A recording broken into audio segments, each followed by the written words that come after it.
رشتے بھی اسی سے نبھائے جائیں گے جو رشتہ مدینے والے مصطفیٰ سے نبھائے گا۔ میں اصول کلیت کا قائل نہیں، کسی بد مذہب بد عقیدہ اصول کلی سے کوئی سمجھوتا نہیں۔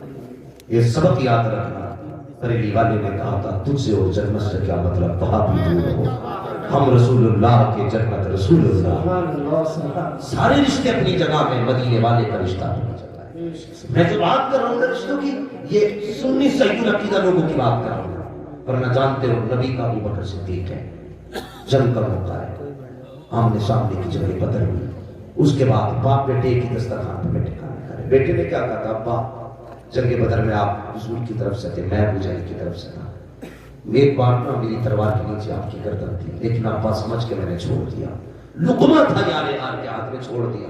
کہنے لگے بس کر، تو نے باپ سمجھ کے چھوڑ دیا، اگر میری تلوار کے نیچے تو آ جاتا تو میں بیٹا سمجھ کے تجھے نہیں چھوڑتا، نبی کا دشمن سمجھ کے تیرے ٹکڑے کر کے ڈال دیتا، بیٹے کو مار دیتے۔ کہنے لگے تو نہیں جانتا ہے ہمارے سارے رشتے مدینے والے کے قدموں سے شروع ہوتے ہیں، ہمارا ہر رشتہ حضور سے شروع ہوتا ہے اور حضور پہ ختم ہو جاتا ہے، اس سے ہمارا کوئی رشتہ نہیں جو مدینے والے سے رشتے مضبوط رکھے۔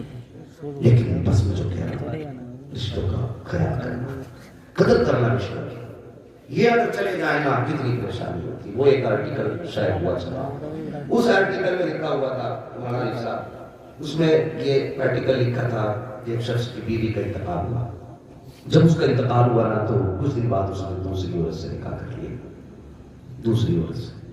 ایسے بھی فون ہمارے پاس آتے ہیں، مولانا تقریر میں اتنا اور سمجھا دینا کہ دوسرا نکاح مردوں کا حق ہے، لیکن اولاد کو بھی لاوارث نہ بنایا کرے۔ کئی ایسے بھی منحوس لوگ ہیں جو دوسری بیویوں کے پلوں میں ایسے لپٹ جاتے ہیں کہ پہلے بچوں کو لاوارث چھوڑ دیتے ہیں۔ ہاں ایک بچی کا فون آیا، اس نے کہا تھا کہ میری عمر زیادہ نہیں ہے، 12 سال عمر ہے، وہ کہہ رہی لیکن میں 4 سال سے اپنے چھوٹے 2 بھائیوں کو پال رہی ہوں برتن دھو کے۔ میں نے کہا ماں باپ نہیں، اس نے کہا باپ ہے ماں نہیں ہے۔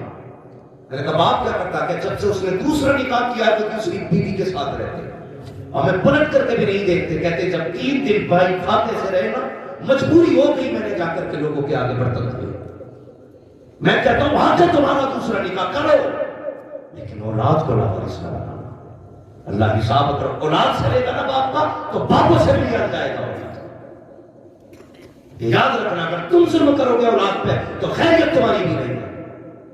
اس لیے خدا کے واسطے کرو دوسرے نکاح، لیکن اولاد کو لاوارث نہ رکھنا، مت رکھنا۔ تم نہیں جانتے ہو جن سے ماں باپ دونوں کی خوشیاں چھین جائے زندگی کتنی اکیلی ہو جاتی ہے، سوچ بھی نہیں سکتے۔ اس نے دوسرا نکاح کیا، کچھ دن گزرے، اچانک ایک دن جو پہلی بیوی سے بیٹا تھا نا اس کو بٹھا کے کہنے لگا بیٹے کا ایک بات پوچھنی ہے، پوچھو بات۔ کہ بیٹے پہلی والی بھی ماں تھی، دوسری والی بھی ماں ہے، بتا دونوں ماؤں میں کون سی ماں بہتر لگی؟ تو بچہ چھوٹا تھا، اس نے بڑی سادگی سے کہا ابا پہلی والی ماں جھوٹی تھی، دوسری ماں سچی ہے۔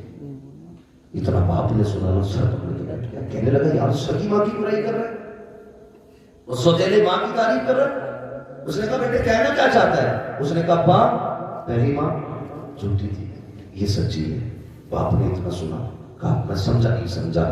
اب بچہ کیا کہتا سنے، وہ کہتا ابا بات یہ ہے پہلی والی ماں نا میں اگر شرارت کرتا تھا تو یہ کہتی تھی اگر شرارت کرے گا تو کھانا نہیں دوں گی، ابا میں شرارت کرتا اور میں خود ناراض ہوتا، میرا ہاتھ پکڑ کے کہتی میرے چاند کھا لے، میرے لال کھا لے۔ منع کرنے کے باوجود بھی اس وقت تک کھانا نہیں کھاتی تھی جب تک مجھے کھلا نہیں دیتی تھی، اس لیے وہ جھوٹ بولا کرتی تھی۔ اگر میں شرارت کرتا گھر سے باہر جاتا میری پہلی ماں کہتی تھی اگر جلدی نہیں آیا دروازہ بند کر دوں گی، کھولوں گی نہیں۔ ابا اگر میں تاخیر کر دیتا وہ ماں جو کہتی تھی دروازہ بند کر دوں گی، کھولا نہیں جائے گا۔ ابا اگر مجھے تاخیر ہو جاتی سر پہ دوپٹہ ڈال کے دیوانوں کی طرح نکل آتی اور کہتی لوگوں میرا چاند دیکھا ہو تو بتاؤ، میرا لال دیکھا ہو تو بتاؤ، میرا بیٹا دیکھا ہو تو بتاؤ۔ ابا وہ ماں منع کرنے کے باوجود بھی جو کہتی تھی گیٹ بند کر دیا جائے گا، اگر میں نہیں آتا تب تلاش کرنے نکل جاتی تھی، لیکن ابا وہ جھوٹ بولا کرتی تھی۔ لیکن یہ جو دوسری ماں لے کر کے آئے ہو ابا یہ کتنی سچی ہے، اگر یہ ایک بار کہہ دیتی ہے کہ کھانا نہیں دیا جائے گا، اگر ساری رات بھی پیر پکڑ کے بیٹھا رہو، ایک ٹکڑا دینے تیار نہیں ہوتی ہے. اگر میں ذرا سی خطا کر دوں, اگر یہ کہہ دے کہ دروازہ بند کر دوں گی, تو ساری رات اپنا دروازوں پہ بیٹھا رہتا ہوں, لیکن یہ ماں دروازہ نہیں کھولا کرتی ہے. یہ باپ کی جتنا کہہ دیتی ہے اتنا کیا کرتی ہے. ادھر بیٹا کہانی سنا رہا ہے, ادھر باپ آنسو بہا رہا ہے. باپ نے کہا لخت جگر سمجھ میں آ گیا ہے. کہانی یہ ہے کہ جس کا لال ہوتا ہے اسی کو درد ہوتا ہے, جس کا لال نہیں ہوتا اسے درد بھی نہیں ہوتا. نعرہ تکبیر, نعرہ رسالت, محفل برائے ایصال ثواب علامہ مفتی حماد رضا صاحب قبلہ. سبحان اللہ سبحان اللہ. اس لیے قدر کر لو ماں کی, قدر کر لو. میں دعا کرتا ہوں اللہ کرے کسی کی زندگی میں یہ موڑ پائے کہ وہ بن ماں کی زندگی گزارے. بہت تھوڑی سی زندگی ہوتی ہے بن ماں کی, بہت مشکل زندگی ہوتی ہے باپ کے بغیر, بہت مشکل. باپ کیا ہے کہ سوچے اللہ سلامت رکھے. آپ سلامت صاحب کے والد کو اللہ درجات میں بلندی عطا فرمائے, جنت الفردوس میں مقام رفیع نصیب فرمائے. مسئلہ ایک بات بتا دوں, صحیح بات ہے, بڑی تکلیف ہوتی ہے, بڑی تکلیف ہوتی ہے. باپ کتنی بڑی چیز ہے. دنیا کی کوئی بھی خوشی, باپ اگر غریب بھی ہے تو بیٹا اپنے آپ کو کبھی غریب محسوس نہیں کرتا. اگر باپ ہے تو کبھی وہ کسی نے بڑی پیاری بات لکھی ہے اور کہا تھا کہ بیٹی اگر باپ ہوتا ہے تو ہمیشہ اپنے آپ کو شہزادی سمجھتی ہے. پتہ نہیں بیٹی والے اپنے آپ کو راجا کیوں نہیں سمجھتے, بادشاہ کیوں نہیں سمجھتے. خیال کرنا, باپ زندگی میں ایک بادشاہ کی طرح, ایک بادشاہ کی طرح. بستر پہ پڑا باپ بھی بڑی کام کا ہوتا ہے, لیکن ہم تو یہ سوچتے ہیں کہ نکلے کمرہ خالی اور موج کروں گا پورے پورے پر قبضہ نہیں رہی ہوگا, پھر تو موج کھڑی ہوگی. موج لے کر تجھے یہ لگتا ہے کہ باپ کے بغیر سکھ آئے گا. خدا کی قسم کھا کے کہتا ہوں, جس دن باپ چلا گیا نا دکھ تیرے گھر میں ڈیرے ڈال گیا, ڈیرے ڈال گیا. کبھی باپ کے جانے کو خوش مت ہونا, عزت کرنا, قدر کرنا باپ کی. باپ کو فرماتا وقضى ربك الا تعبدوا الا اياه وبالوالدين احسانا. تمہارے رب نے فیصلہ فرما دیا کہ تمہیں عبادت صرف اللہ کی کرنی ہے, اور عبادت کے بعد پہلا کام تمہیں کیا کرنا ہے, اپنے ماں باپ کے ساتھ جو ہے اس نے سلوک کرنا ہے, اس نے سلوک کرنا ہے. بندہ مسواک لگایا اعتکاف میں بیٹھا اللہ طرف کے لیے پانی کے لیے, ہاں اللہ کہے گا مجھے ایسے اعتکاف کی ضرورت نہیں. پہلے تو مسجد میں آ کے بیٹھ گیا 10 دن کے لیے, میں نے تو پہلے ہی کہہ دیا تھا صبح اٹھ کر مسکرا کے ماں باپ کا چہرہ دیکھ لینا, میں تجھے گھر بیٹھے بیٹھے پہلی نظر میں حج مقبول کا ثواب. سبحان اللہ سبحان اللہ.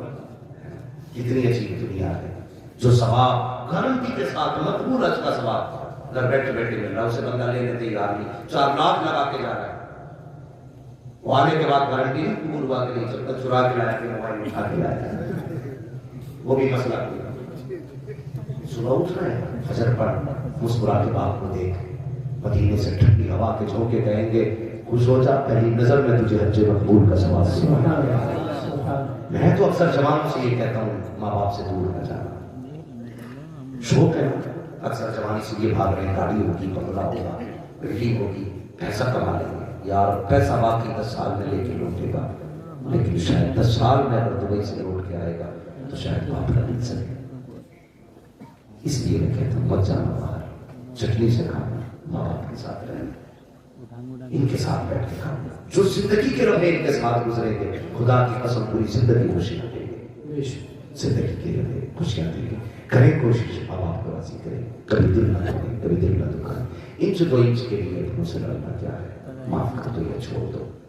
ہاں جھگڑوں پہ نہ پڑو, اپنوں کی قدر کرو, عزت کرو. میں نے آج تک کسی کو یہ کہتے نہیں دیکھا کہ جب سے باپ گیا ہے بیٹے کی کمر ٹوٹ گئی, اور یہ ہمیشہ کہتے سنا جس دن سے جوان بیٹا گیا ہے باپ کی کمر ٹوٹ گئی. اس جملے سے سمجھ لینا باپ کیا ہوتا ہے. کبھی باپ کے جانے سے بیٹے کی کمر نہیں ٹوٹی, اور بھی باپ ایسا نہیں جس کا جوان بیٹا گیا ہو اور اس کی کمر جھکی نہ ہو.